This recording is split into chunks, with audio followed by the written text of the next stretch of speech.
Saya nggak mau sholat, karena apa? Islam itu kan agama yang tidak boleh ada paksaan. Nah Pak, dulu, saya masih ingat Pak, dulu ketika saya menyebar surat undangan kepada seluruh warga untuk sholat di masjid, nah dulu ada yang protes dulu, Pak, sholat ini kan hak saya mau sholat atau enggak kan hak saya, kenapa Bapak harus pakai undangan? Nah pernah saya didebat seperti itu.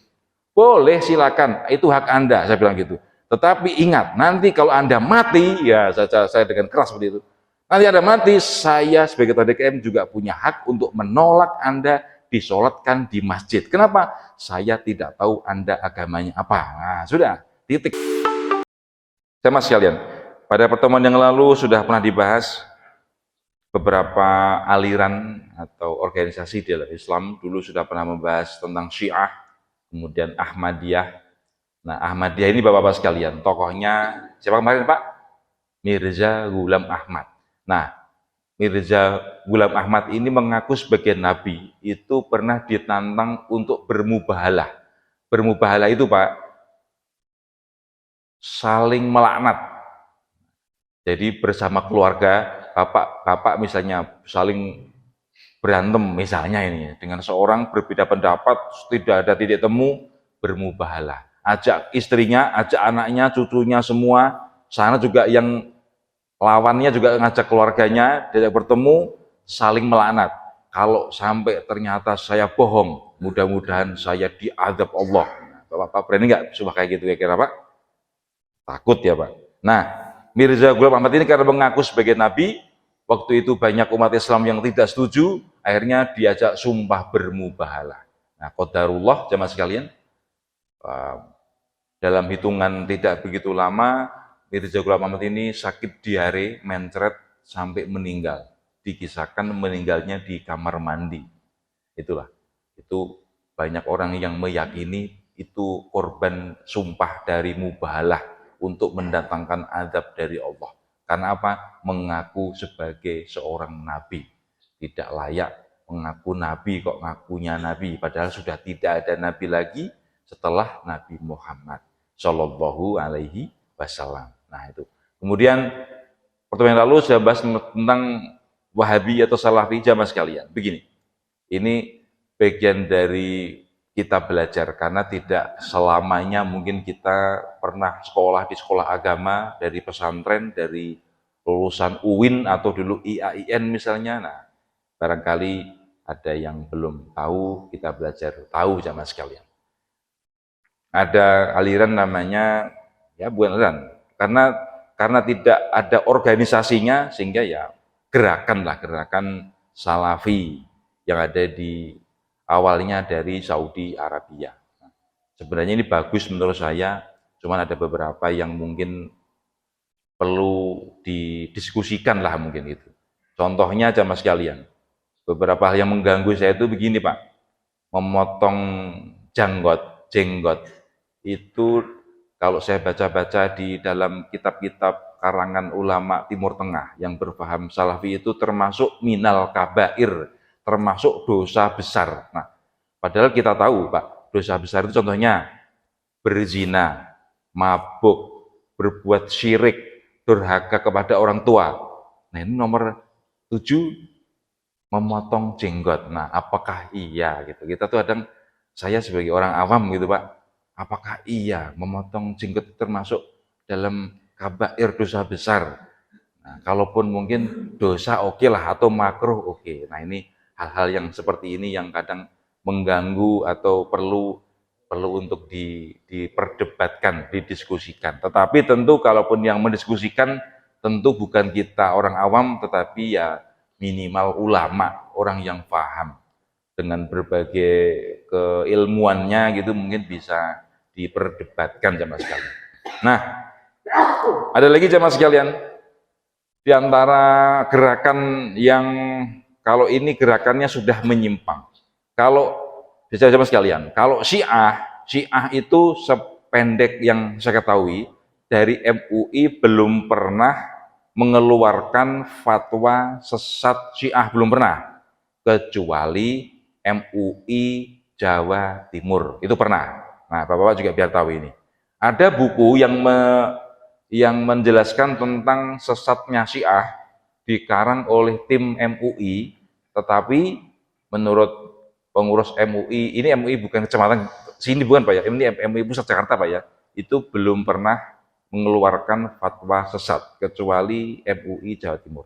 Untuk Ahmadiyah itu sudah dikeluarkan fatwa sesat oleh MUI. Nah, Bapak juga biar tahu. Kalau Ahmadiyah sudah. Nah, kalau Wahabi jelas tidak ada, Pak. Tidak ada fatwa sesat, nggak ada. Hanya mungkin beberapa hal itu perlu diperdebatkan. Contohnya, misalnya tadi Pak, janggot, terus memakai celana di atas mata kaki, apakah itu termasuk, kalau di bawah mata kaki namanya isbal, apakah itu termasuk dosa besar misalnya. Nah, itu perlu diperdebatkan. Karena hal-hal yang seperti itu sifatnya tidak ada dalam rukun iman, tidak ada, rukun Islam tidak ada. Kenapa kok termasuk dosa besar misalnya? Nah, itu perlu diperdebatkan. Sekali lagi, yang mendebat tentu ulama. Kalau kita itu orang awam nanti malah jadinya debat kusir. Nah, jemaah sekalian, untuk yang pagi hari ini ya, kita mencoba membahas tentang Islam liberal. Islam liberal. Nah, Islam lib dulu ada websitenya islamlib.com. Itu kalau itu dari MUI sudah ada fatwa sesatnya. Islam liberal, Islam yang serba boleh. Contohnya aja Mas sekalian,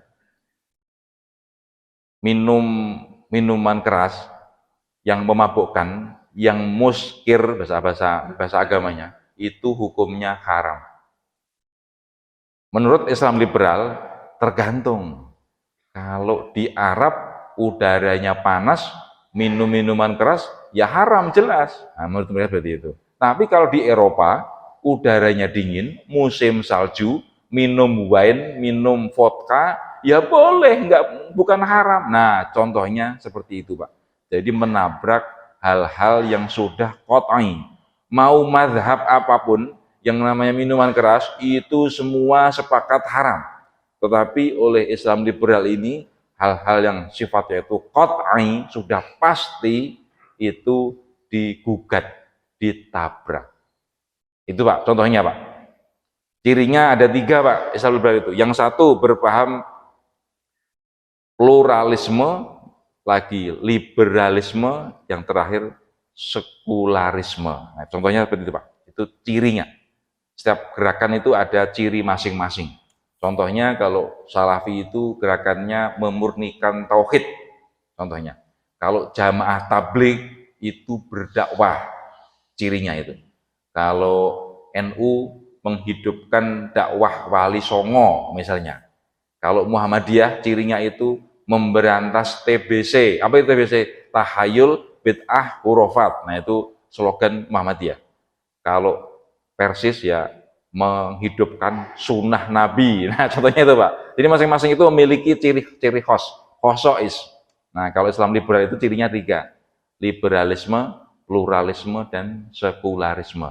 Sekularisme itu Pak, ingin memisahkan urusan agama dengan negara. Jadi negara itu tidak perlu campur tangan mengurusi praktek beragama masyarakat. Contohnya, Pak, di dalam KTP, Bapak-Bapak lihat ada agama Islam di KTP.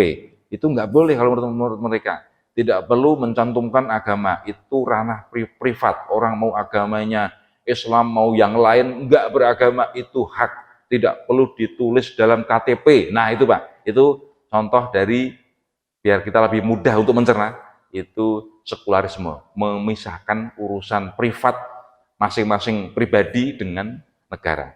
Padahal Pak, kalau Bapak-bapak punya KTP ditulis agama, itu lebih lebih menyelamatkan. Contohnya Pak, suatu saat misalnya terjadi orang ketabrak kereta api misalnya nih di Gede Bage. Wah, pas dilihat ternyata orang dari Sukabumi. Dilihat, ini keluarganya nggak diambil di rumah sakit. Padahal jenazahnya nanti khawatir kalau semakin lama semakin rusak. Agamanya apa? Islam. Oh, berarti ini orang Islam. Ya dimandikan, dikafani, disolati. Nah itu Pak. Coba kalau Bapak-Bapak lihat KTP-nya orang Sukabumi. namanya misalnya Victor, misalnya ini. Bapak pasti mikir, ini orang Sukabumi, orang Sunda. Tapi kok namanya kok Victor? Ini agamanya apa? Ketika meninggal, tiba-tiba ketabrak kereta api misalnya, atau tenggelam di laut misalnya. Ketemu-temu jenazahnya belakangan, di dompetnya ada KTP, namanya Victor misalnya ini. Ini agamanya apa? Nggak ada tulisan agama di KTP. Pasti kita bingung, ini mau diselesaikan dengan cara Islam atau dibuang ke sungai, dimakan anjing misalnya. Nah, kita bingung kita.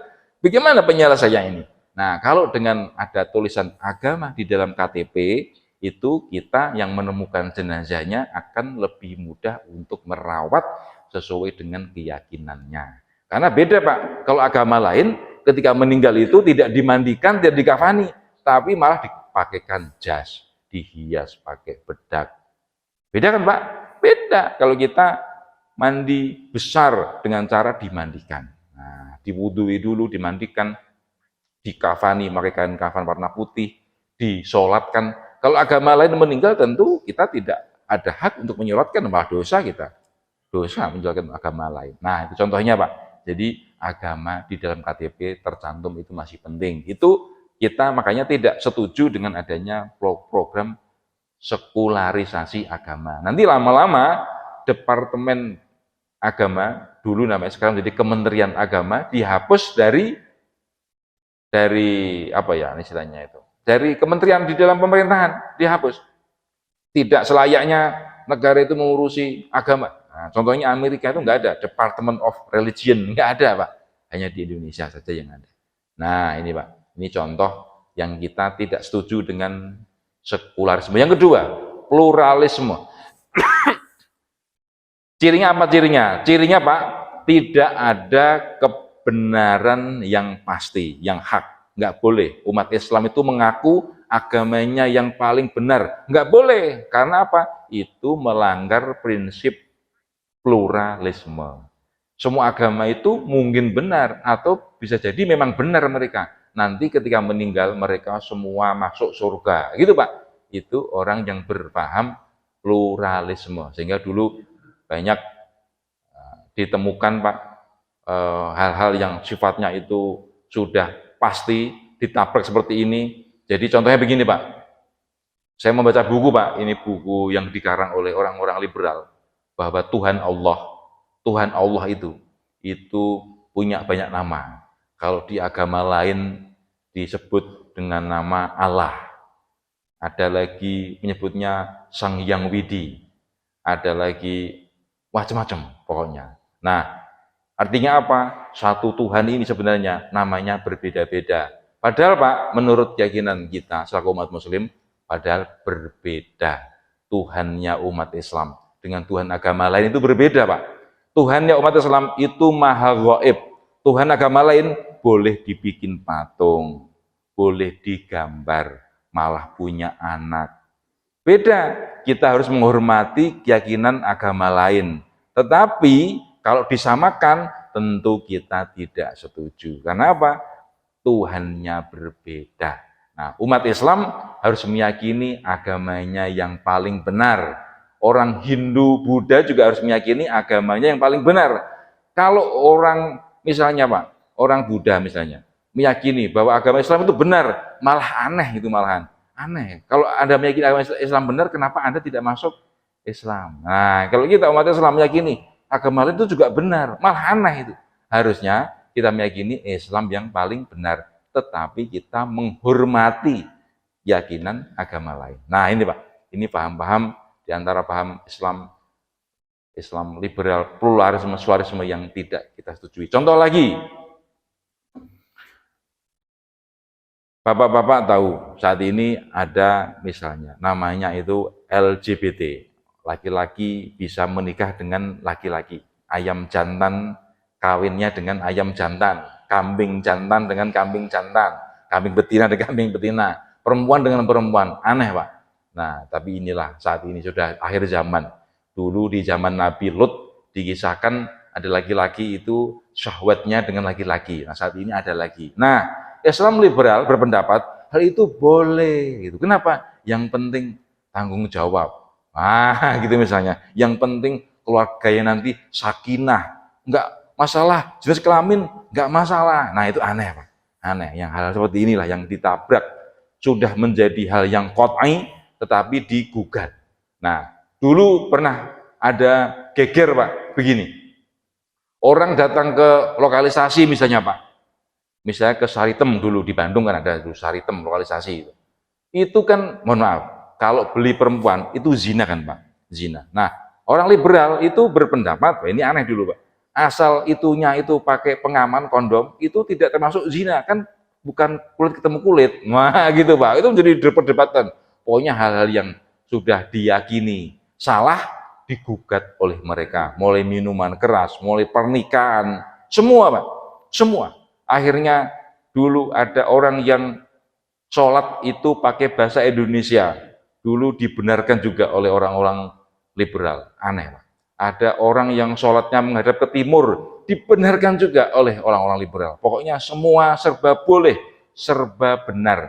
Bapak-bapak, kalau membaca kitabnya Hadratus Syekh Kiai Haji Hasyim Asy'ari, ada golongan namanya ibahiyah. Ibahiyah itu udah kata ibahah, ibahah itu boleh. Ibahiyah serba boleh. Mau menikah dengan siapapun misalnya, laki-laki dengan laki-laki boleh, perempuan dengan perempuan boleh, agama Islam dengan agama yang lain boleh. Kenapa? Islam itu mengajarkan boleh.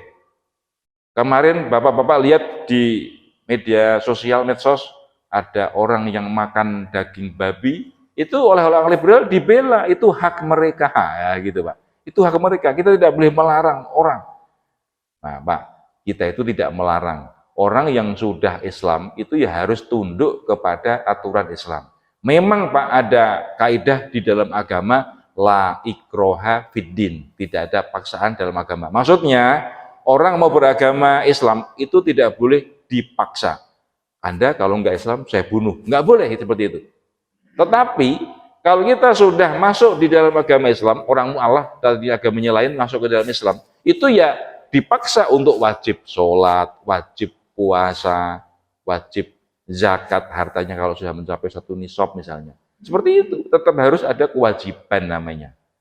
Jadi orang Islam, saya nggak mau sholat, karena apa? Islam itu kan agama yang tidak boleh ada paksaan. Nah Pak, dulu, saya masih ingat Pak, dulu ketika saya menyebar surat undangan kepada seluruh warga untuk sholat di masjid, nah dulu ada yang protes dulu, Pak, sholat ini kan hak saya mau sholat atau enggak kan hak saya. Kenapa Bapak harus pakai undangan? Nah, pernah saya didebat seperti itu.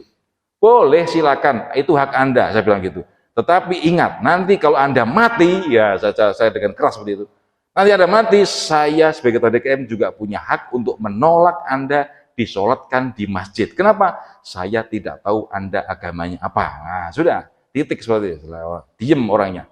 Nah, jadi Pak, kita itu memang di satu hal kita harus punya sikap yang apa ya, yang pasti, yang tegas. Bapak-bapak coba perhatikan. Suatu saat misalnya bapak-bapak tetangganya meninggal, tidak pernah ke masjid, tidak pernah rapat RT nggak datang, arisan nggak pernah nongol, jarang-jarang keluar rumah misalnya. Ini agamanya apa? Tiba-tiba kok meninggal misalnya ini Pak, misalnya ini. Kan kita bingung, ini agamanya apa ya? KTP-nya nggak ada lagi misalnya, nggak jelas. Keluarganya siapa, dia pendatang dari mana, nggak tahu. Cuman logatnya kayaknya logat bukan orang asli Sunda misalnya. Nah, bingung juga kita akhirnya. Nah, seperti itu Pak. Kita harus, karena apa? Di dalam Islam itu Pak, orang yang sudah meninggal itu pun ada tata caranya diurus jenazahnya sesuai dengan agamanya tadi. Nah, kalau agama lain silakan. Mau dibakar silakan.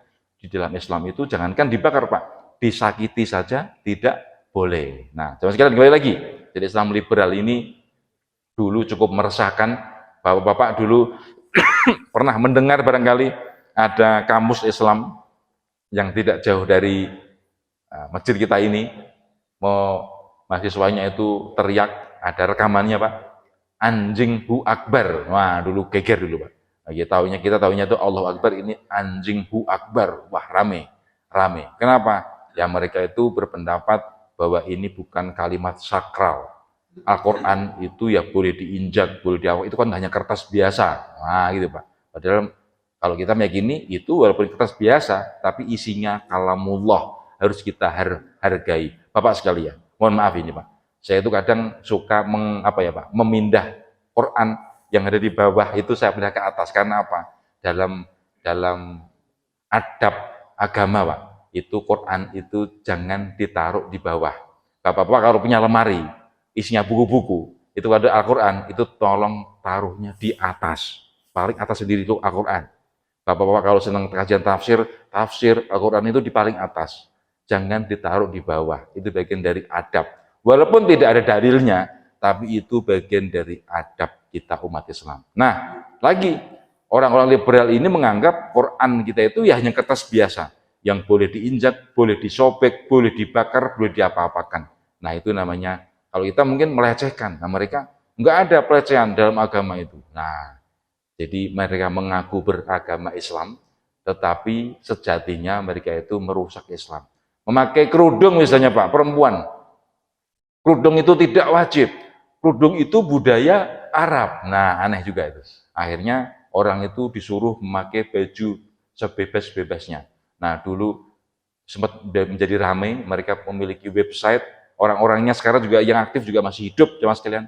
Tetapi karena programnya ini aneh, lama-lama tidak laku sampai sekarang. Tidak laku. Tetapi walaupun tidak laku, gerakannya itu masih kelihatan sampai saat ini. Nah, jadi kalau Bapak-bapak perhatikan, nanti kalau ada tokoh kiai kok membolehkan kawin sejenis misalnya, ini tanda-tanda berpaham liberal, hati-hati. Ini berpaham Islam liberal, hati-hati Pak, hati-hati. Kita itu sekarang itu banyak yang casingnya nampak dari luar itu kiai, ulama gitu, tetapi ketika mau menyampaikan sesuatu itu kok aneh, menyimpang, kok berbeda dari yang selama ini. Nah itu aneh, kita harus hati-hati. Kita Pak, yang namanya sholat itu sehari 5 kali. Ini tiba-tiba ada kiai berpendapat, sholat itu kan as-sholatu lidzikri, untuk mengingat Allah. Jadi kalau kita mengingat Allah, eling, sudah cukup, gak usah sholat. Nah itu aneh itu. Hal seperti itu Pak, yang menabrak hal-hal yang sudah kita yakini, sudah kita jalankan sehari-hari. Kok tiba-tiba ada paham baru, nah ini patut diduga, ini aliran yang sesat. Nah, beberapa kali saya perhatikan sama sekalian, salah satu ciri aliran yang sesat Pak, itu kalau bikin pengajian, itu diam-diam. Ada seorang mantan ketua DKM di wilayah sini Pak, di Adipura sini, itu pernah bercerita kepada saya bahwa di kompleknya itu ada kelompok pengajian yang pengajiannya itu tiap malam tertentu, tapi diadakan dengan cara diam-diam, tidak boleh bebas. Jadi ngajinya itu mulai jam 12 malam sampai jam 4 pagi, tapi secara diam-diam, hanya orang-orang yang khusus. Nah, saya sendiri walaupun belum pernah ikut pengajian, tapi itu patut diduga Pak, hal seperti itu isinya menyimpang. Nah, gitu Pak, itu sudah patut juga. Kalau pengajian yang normal, itu ya seperti ini, didengarkan oleh bebas orang siapapun. Kalau tidak setuju, misalnya bisa angkat tangan, misalnya gitu, mempertanyakan, boleh silakan. Nah, tapi kalau sudah dengan cara diam-diam seperti itu sudah aneh. Karena apa? Agama itu jelas Pak, terang benderang. Yang halal ya halal, yang haram ya haram. Tidak ada yang remang-remang. Nah, teman sekalian, kita sudah berada di akhir zaman, mari kita berhati-hati terhadap paham-paham aneh yang saat ini sedang berjalan. Menurut Ustadz Adrian Ali tadi, di Indonesia itu ada 300 aliran sesat. Nah, menurut Ustadz Adrian Ali, di Bandung saja itu ada 260 kalau nggak salah itu. Mulai dari Isa Bugis, Kapitayan, Kaharingan, macam-macam Pak, macam-macam. Teman sekalian, mari kita tetap semangat untuk mempelajari agama. Apa yang sudah kita dapatkan dari orang tua kita laksanakan, kita yakini, kita pahamnya yang nggak usah yang menyimpang lah, kita yang lurus saja. Berusaha mudah-mudahan sampai nanti kita meninggal semua husnul khotimah. Amin ya robbal alamin. Demikian teman sekalian kultum pada pagi hari ini. Mudah-mudahan yang sedikit ini ada manfaatnya. Bila banyak kesalahan, mohon maaf yang sebesar-besarnya. Aku qouli hadza Wassalamualaikum warahmatullahi wabarakatuh.